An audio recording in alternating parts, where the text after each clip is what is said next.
Hey everybody, welcome back to the Court of Random Opinion. My name is Lauren Neidigh. Sorry, I'm not at my desk, so you're not going to see my face in this one, but I will be back on live stream tonight at 11:30 Eastern, 8:30 Pacific, with Omar, the Tilted Lawyer, to talk about that subpoena Blake Lively sent Google for my information.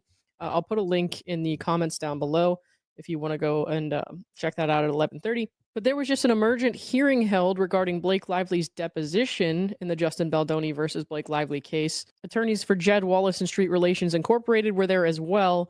Now, if you remember earlier today, that complaint by Blake Lively against Jed Wallace was dismissed without prejudice, and that's why we were having this whole meeting, I guess.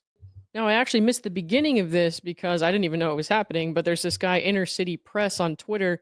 He's always keeping up with things, so that's how I found out about it. The issue was that since the complaint against Wallace and Street was dismissed without prejudice, they wanted to attend and participate at the deposition tomorrow. And Blake's attorneys wanted the judge to order that that would still be the only deposition, or that they would reschedule the deposition. Wayfair had already had attorneys fly in from California for the deposition tomorrow, and they were ready for it. So they're saying, since Miss Lively is wealthy and lives in New York, they don't really know what the burden would be if she had to have more than one deposition. The judge asked why they couldn't put off the deposition for a few weeks, and then Wayfair said that they want to get testimony so they can serve additional requests.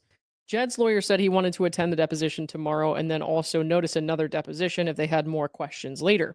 And I guess another one of the issues, which I actually missed, I didn't hear this part, but it's on the Inner City Press thread, is that they were asking for more than 7 hours for the deposition tomorrow.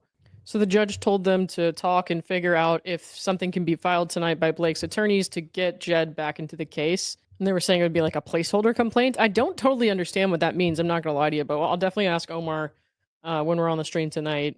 I know at one point they suggested that the judge could maybe like withdraw, I think they would call it, the dismissal order, like get rid of the dismissal order and then refile the dismissal order in 48 hours so that Jed was still in the case tomorrow for the deposition. But then he would refile the motion or the order for dismissal.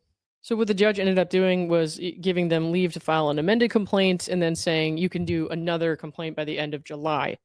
That way Jed's lawyers can be in the deposition tomorrow. But at the end of all that, they decided not to move the deposition, so they're going to be participating in the deposition tomorrow. That's all I got for you right now, but I will see you guys tonight in 5 hours. So, thanks.